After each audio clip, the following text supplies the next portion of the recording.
Hello guys, today I'm going to show you how to insert in an XY scattered plot.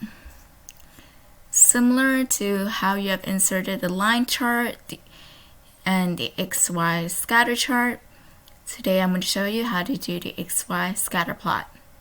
So how you would do that is first you highlight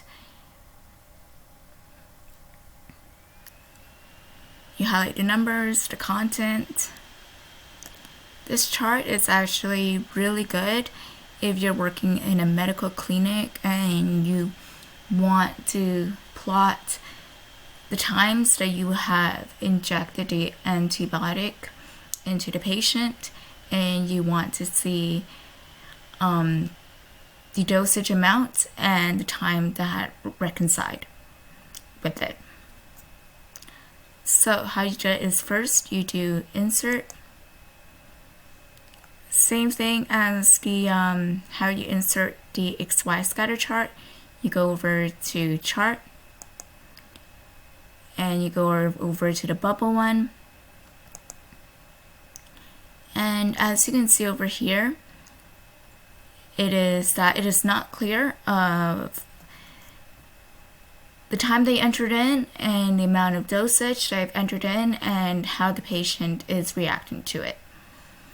So for a better visual appeal and for the person who's reading it would understand it a lot better, you need to insert chart elements.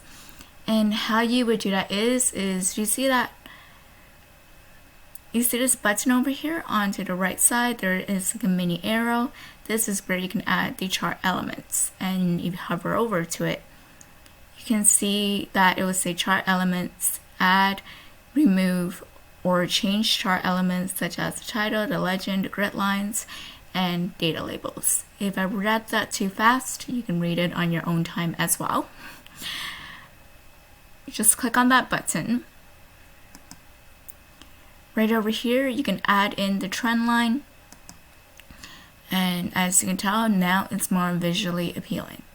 So the trend line is, you can see that it is now going downwards. So what that means is that the higher the dosage amount is the higher of the recovery time it would take for the patient to fully recover and back to its original happy self.